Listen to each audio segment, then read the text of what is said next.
All right, so next up is our Americorps Alumni panel. So first we're gonna bring in Mr. Roger Sanchez. Give him a round of applause. Miss Jennifer Porter. Allende Grimes. Monet Smith. And there's another one, he may make it, he may not, but his name is Michael Dodson. So we are going to have a discussion today. But before I get started, I'm going to pass the mic so they can do a brief introduction about where they work, what year they served, the program name, and their most valuable experience that they gained. So good morning again. My name is Monet Smith. As I mentioned earlier, I am the Grants Management Specialist at Serve DC. I had my experience in 2010 with Jumpstart, the summer experience, reading to 3 to 5 year olds. It was an amazing experience because I was able to touch them at an early age and pretty much work with them.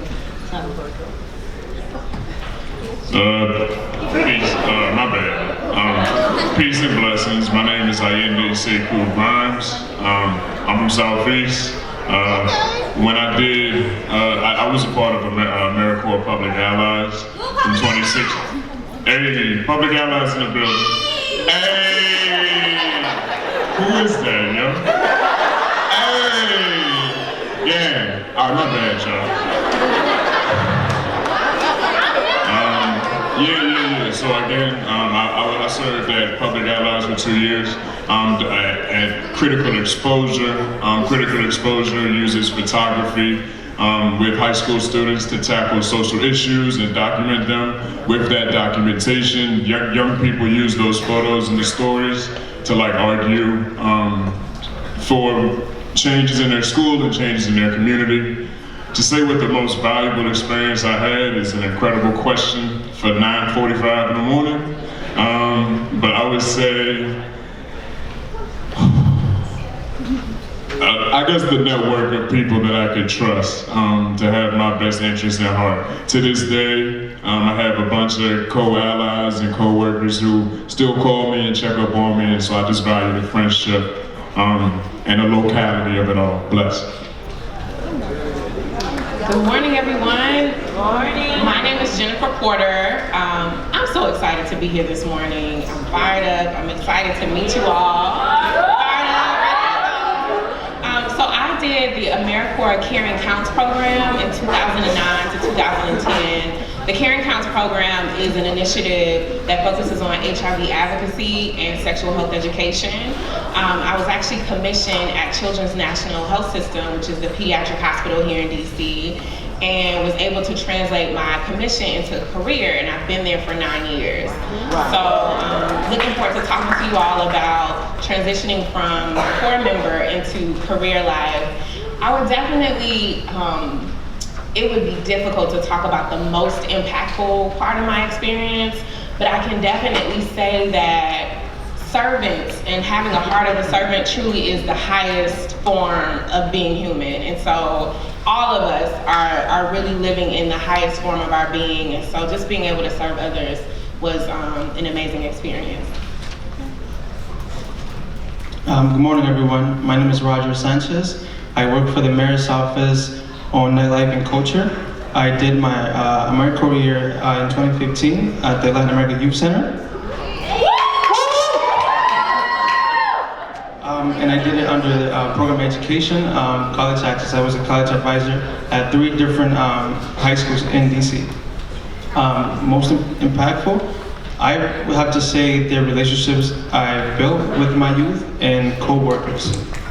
Okay, so next up, I'm not gonna go and just grab y'all's mic. And forgive me for leaning over, I'm 6'1", about 6'3" today, so y'all forgive me. So how did you hear about Americorps? Anybody can grab it. How did you hear about Americorps? So I was a participant at the Summer Youth Employment Program, and one of the youth coordinators transitioned to a job at LOIC, and I just got a call. I never heard of what Americorps was. I got a call and I applied, and I was honored to be selected to serve my community. share, I was an intern at the HIV/AIDS administration for the District of Columbia, and there were some of the former Corps members who were there, and they knew I was kind of thinking about transitioning after school and thinking about next steps, and they recommended the program, and it was the best decision I've ever made. I love it. My older brother, he served Public Allies 2012, I want to say. And after I left Morehouse, I was like, ooh, what am I about to do? My brother was like, I got you. Pull up to the Public Allies. And I was like, all right, cool. I found out about it through a summer youth employment experience as well. When they told me that it was going to be a stipend involved, I was like, okay, this is nice. I get to get paid and get a stipend in the end, so I was very excited about that, especially since I was in school at the time. So it was great. So I wish I would have learned about it. I was a first generation college student, had not heard about Americorps, but I promise you, if I would have known about it, I would have served. I call myself an honorary member now that I'm at the DC Commission, so thank you guys for having me. All right, next question. What have you learned about your community and other people while being an Americorps member? So I can touch on that. Particularly about I live in Ward 8, so that's one of the hardest to serve communities. So what I've learned is that they need a little more assistance than other areas in the district. And so for ServDC, we want to work to be able to get more members signed up in those areas and expose them to Americorps because they aren't familiar with it. Some of them aren't familiar with it, so just getting that more exposure in those areas. Briefly, I guess I just learned from my experience that my community is way more dedicated to change and being a social agent than I had initially thought. I was worried because I was doing facilitation with critical exposure, working with high school students. I was worried that there wasn't going to be a lot of interest around past liberation movements, a lot of interest around what does organizing look like, how can we strategize, and all these big four-syllable words and stuff like that. I didn't know how could I connect with the young people on that type of wave. But the second I came in there, all the young people were very invested in being better and making their community better. So that just gave me a lot of hope. I would say the biggest thing that I learned about my community is the fact that there's so many things outside of what we can control that determine our outcomes. And often as servants, we come in and say, oh, they need this, oh, they need that, oh, we need this, oh, we need that. And we really need to look at what happened, what has occurred, what's been tried and failed. And when you look at all of those things, you really can see we're a part. As servants, we're a part of the entire system of people just living their lives. And so, we have this kind of writing reflex that we have to go in and solve issues. But sometimes the issues are so much bigger. And so really learning how to listen, just how to listen, and being able to realize that sometimes it takes a deeper step and another look. I would say for me, I learned that my community was not monolithic. It was very diverse. I am a proud Afro-Latino. And I learned that, so I worked in Ward 3 at Wilson High School, and in Ward 1 at Cardozo. So I saw the bridge between the African American students and Latino students, and so sort of playing a role in connecting that bridge. Seems like we have a lot of servants up here. And coming off of MLK Day, says everybody can be great because everybody can serve. And you guys all serve, so guess what you are? Be great. All right, next question. Were your friends and family supportive of your decision? And if not, how did you convince them that it was a good opportunity? Because I know you guys are not making $1 million as Corps members. So some of your parents may say, you're making what? Oh, no. So how did you convince them? Well, for me, I had a lot of support to do public allies because I had like chose to leave Morehouse. So like I was at Morehouse. Morehouse costs $50,000 a year for y'all that don't know. And so I'm just a young brother trying to make it. And I don't want to make it starting negative $150,000 in debt. So I had to really, so that experience taught me to advocate for myself because I had to talk to my grandmother, my grandfather, my grandmother, my mother, and like really, like, yo, this makes a lot of sense. But why does it make a lot of sense? Because I'm born to serve. It's in the meaning of my name. 1, 2, I love the artistry. So let me get into it with the youth and get the skills that I wanted to.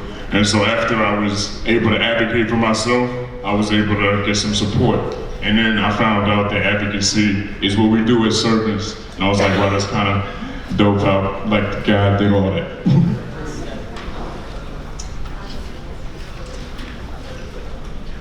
So I have a unique experience because I did Americorps when I was in college. A lot of people asked like, are you going to be able to handle it? So I tried, I put myself and told them that, this is what I was passionate about, which is friends and family members, so, yeah. All right, my next question is not on here, but on those days when little Johnny is getting on your nerves and you only have $3 and you have to eat and you're really, really going through, how did you stay encouraged?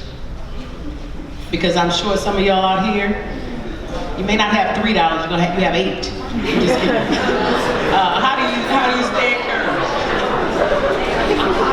Well, I can definitely say, one of my favorite quotes is that advocacy is a team sport. And, as core members, we're all advocates. And the fact that we are situated in cohorts and we have groups and we have, leadership, the togetherness of our projects is really what pushes us through. I think that's the biggest thing. I think also knowing that the calling is to serve is greater than you. And really just leaning on your support system. I think to your question earlier, a lot of my family members were cautioning me and they were like, well, are you sure? And, I felt like they were treating me like I was a starving artist or something. I'm trying to help our community. But I think I had to recognize that it was coming from a place of love from them and knowing that I had to convince them everything that you put in me to succeed, I'm going to succeed. And there is success in serving and helping. This is a career choice and not, just a hobby. So.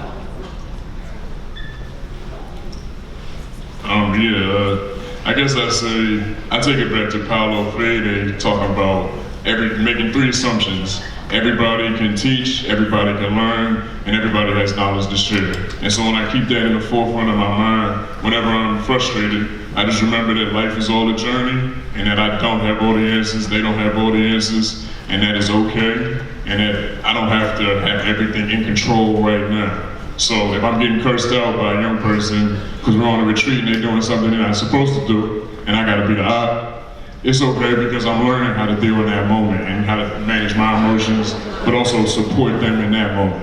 So I had a lot of experiences like that where continuous learning, Paulo Freire and other legends like in the forefront of my mind keep me pretty motivated. I just want to clap. I'm like, man, teach, learn, and knowledge. Good job. I love it. The most important thing he said is life is a journey. We don't all have it together. Life is a journey. You won't have it all together at one time, but if you keep moving, you'll get somewhere. So don't give up. All right, next question. What doubts, if any, did you have about joining?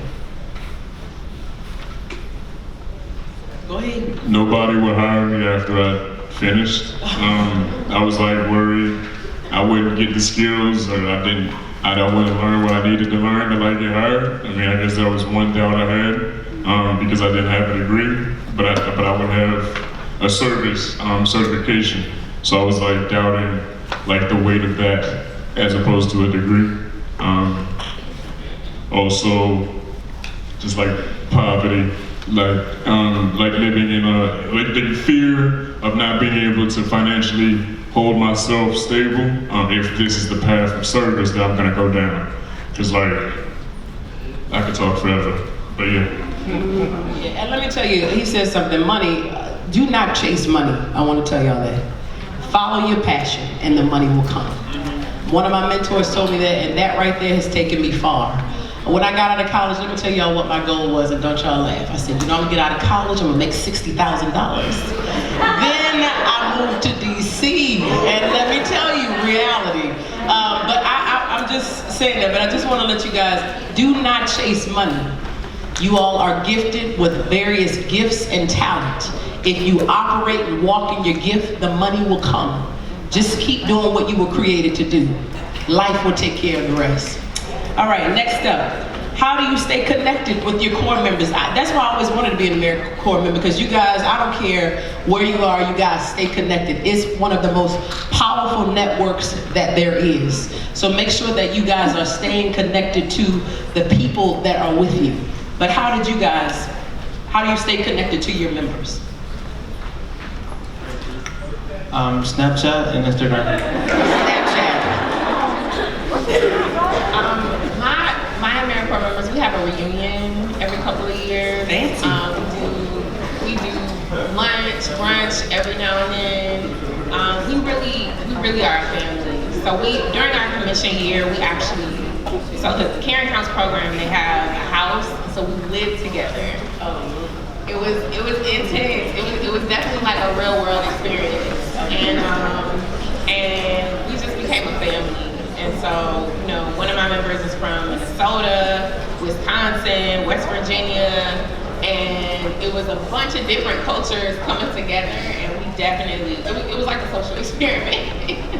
But we are so close. We go to each other's weddings, and we stay connected. Social media, hit my phone.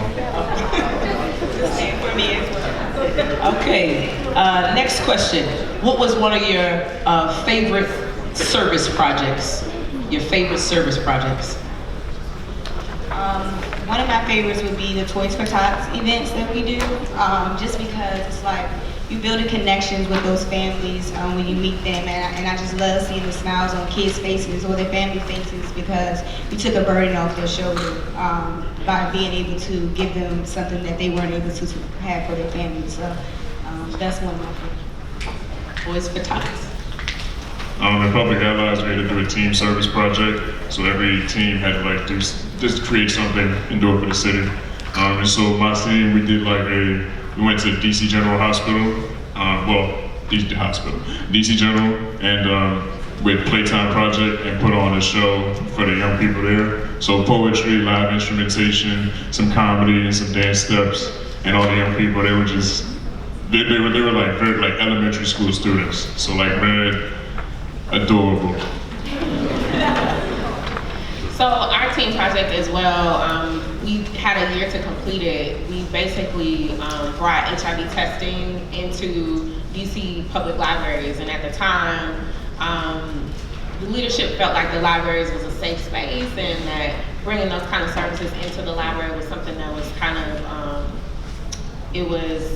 intrusionary. And so we had to lobby, we had to really produce reports and get together resources. We couldn't spend any money, so we had to galvanize all the support. And we did it, and the testing efforts are still going on today. So it was something we were excited about. And then if I could share one more, the first Veterans Day for President Barack Obama, we were invited to come and serve at the cemetery with the soldiers, the unknown tomb soldiers.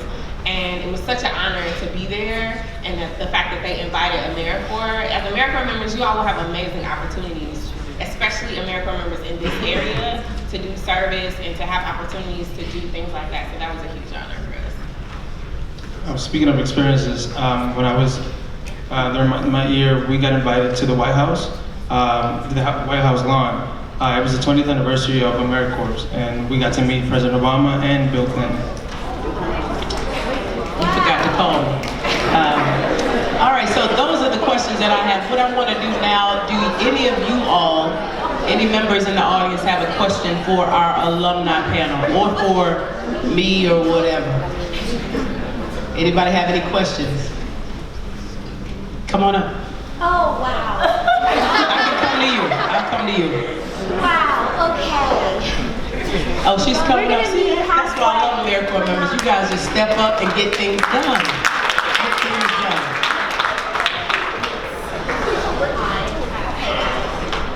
Okay, I have like a child's voice, but I'm an adult, so there you go. Okay, I have like a two-part question, so imagine like a preliminary question. I receive everything you guys have to say. Clearly doing Americorps is not about chasing money, more about chasing passion. But we live in DC, I don't know where y'all live, but rent is impossible. So, how do you transition from not chasing money again, but transition from this year of service into actually everything we worked for, everything that's came to be, everything that's came to pass? How do you transition to know your worth and know that you shouldn't be working for free either?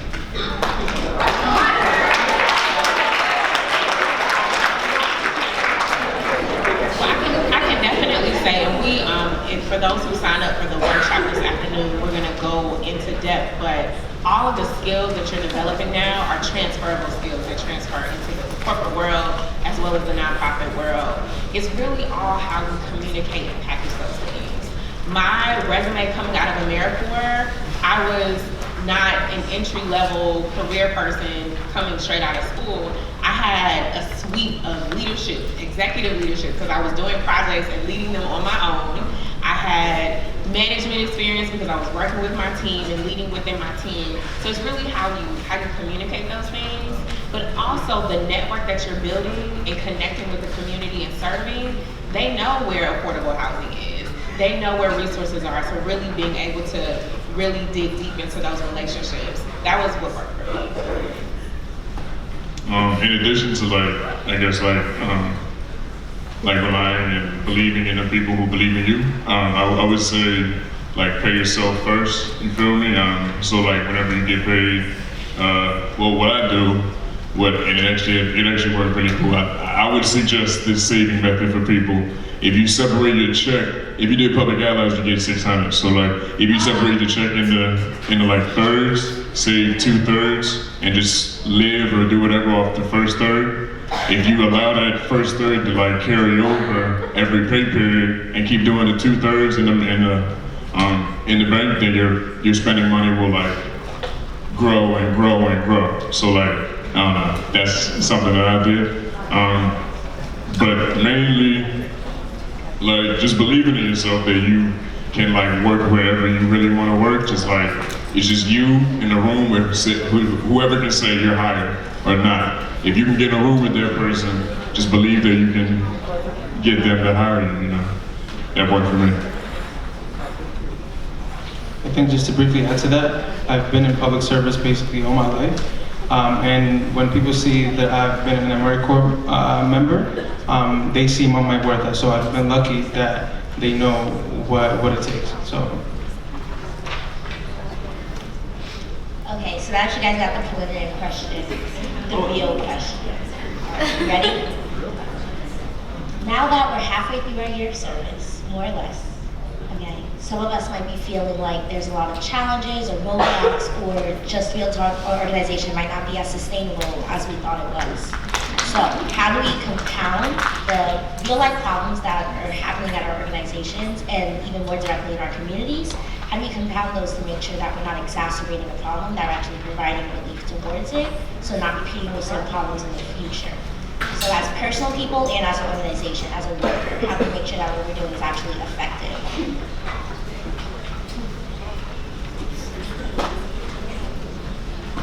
Well, I mean, what I would say is whoever you're working with, like if y'all have to set like a way to hold each other accountable, I guess, in terms of like so that your mission or whatever the org's mission isn't lost. And so a way that we did that at Critical Exposure, we would have like consistent staff meetings. So like a point of that staff meeting would be to like check in with each other, like highs and lows of the week, and building like a personal connection and like elevating it from like, all right, well, you'll just give me the admin stuff on Friday and I'll see you on Tuesday and we're back at it next week. I guess kind of like revolutionizing how you work together with other people.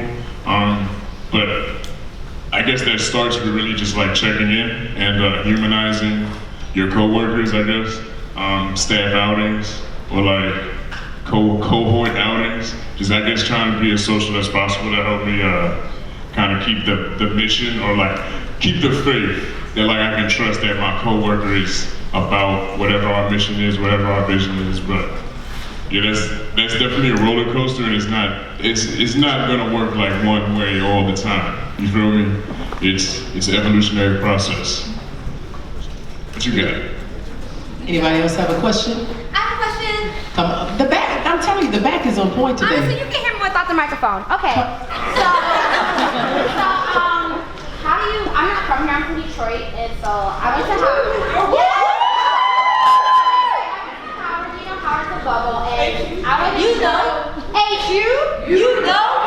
Howard's a bubble, so I'm not sure. I'm having difficulties like connecting with people because I work in Ward 7 and 8, so I'm having difficulties connecting with people in those wards because they're like, oh, you're not from here, so you don't know what we go through. So like, if you work in a ward that you weren't from, how did you manage that? How did you connect with people in that ward? That's all.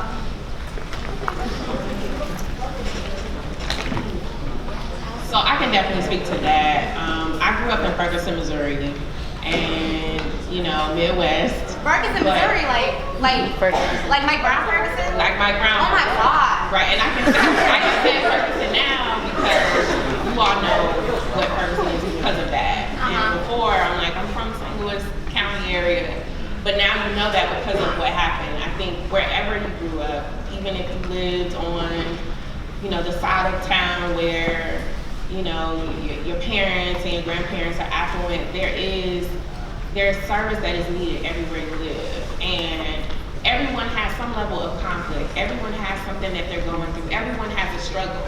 Everyone has a story.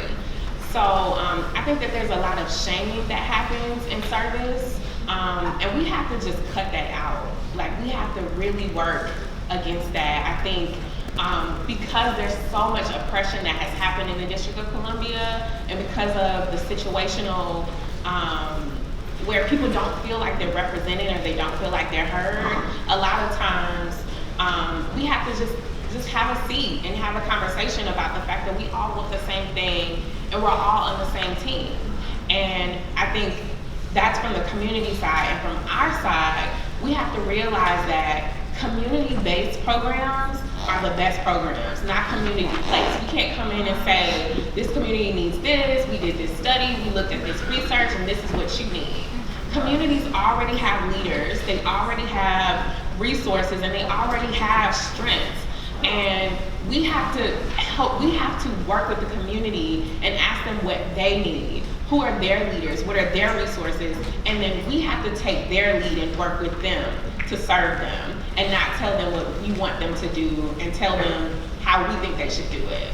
So I definitely can say, when I communicate my story and where I'm from, and being able to relate, and we're all in the same struggle, and then really being able to let them know, I know that you're the best expert in your community, I'm here to help. I think that's the best position to start. Good job. All right, somebody here has a question? Come on down, or shout it out.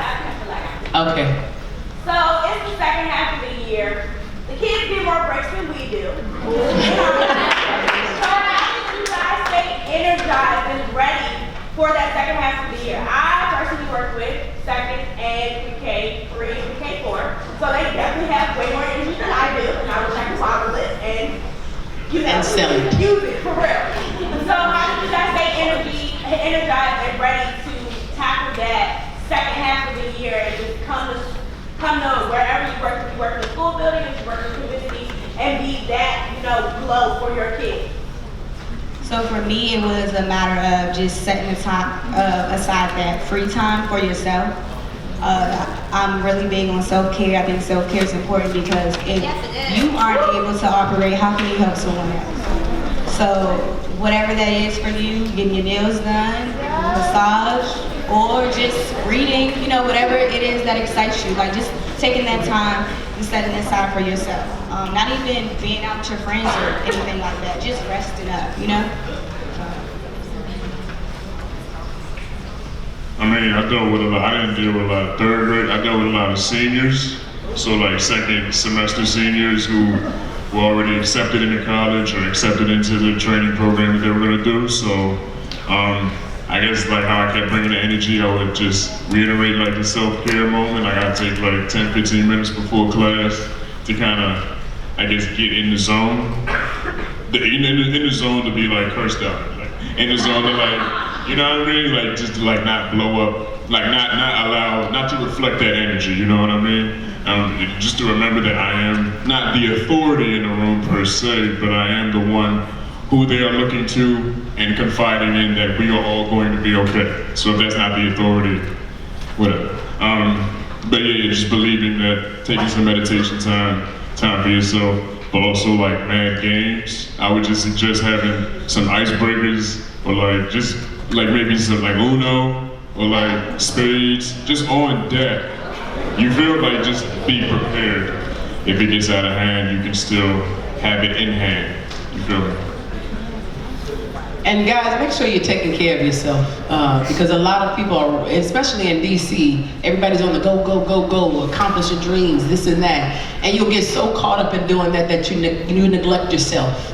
And it's okay not to be okay, but it's not okay to stay there and not tell anybody. Find yourself a friend to talk to or a book to read or a run or something. But if you're not okay, it's okay, but don't stay there. Find somebody to talk to, especially with the young people. With suicide thing, I take that stuff serious because some people just need your ear just for a few moments. So don't feel like you have to keep this stuff bottled all up because you don't. You are not Superwoman and you're not Superman. You can be super, but there are moments when we're all weak and we need somebody. So be sure that you're taking care of yourself. If you heard that, clap 3 times. All right, so this panel, I want you to give the audience some words. I'm not going to tell you what to tell them. Just give them some words, and then we're going to be shifting. We're going to take about a 2-minute break, and then Chester Spellman, who is the director of National Americorps, will be here to chat with us. So give them a few words. So one of my favorite quotes is patience is a virtue. I know you guys are all speaking about the challenges that you're experiencing right now, but just look at the end goal. It's bigger than what you're experiencing right now. So whatever that is for you, just look at the end goal and know that it's going to happen if you continue to be confident in yourself, in your abilities. To you, I say nobody can stop you. Your time is now, and your time is always. As long as the breath reflects, it's your time to get relentless, whatever that means. To your purpose, to your passion, to redistributing wealth into our communities, whatever that is, just make sure you're going 150,000% because you're excellent, you're marvelous, more marvelous than Marvin Hagler, and you deserve it all, so go get it. I would just say that this experience is a part of your legacy. And when you think back about this experience, what you got out of it and what you put into it, the actions that you're taking now will reflect that. So when you think back about, was I whining, was I upset, was I complaining, or did I really challenge myself and grow and get out of it everything that I could? Sometimes there's so much going on in our society that it's hard to kind of think about the future and next steps, but really think about your legacy and how these moments can really, they define you. And, think about who you want to, the legacy that you want to leave to your community, to your family, and to your future generations. I want to say thank you so much for your service, and you got this. This girl said, you have to be confident. Your time is now. I don't know if your time is now, not tomorrow, now. Your time is now. Be relentless. Allende said go 150,000%. I need to bottle up whatever he has because some days I don't have that 150,000, but I think 149,000 will do.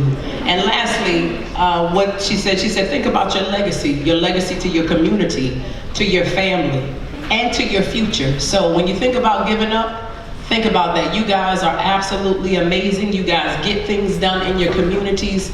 And today I want you guys to pay attention. We have some great speakers that will be talking to you in these workshops. Ask questions, exchange numbers, emails, and most importantly, take care of yourselves, because without you guys, we can't get this service done. So panelists, thank you for your great words, and guys, thank you for your attention.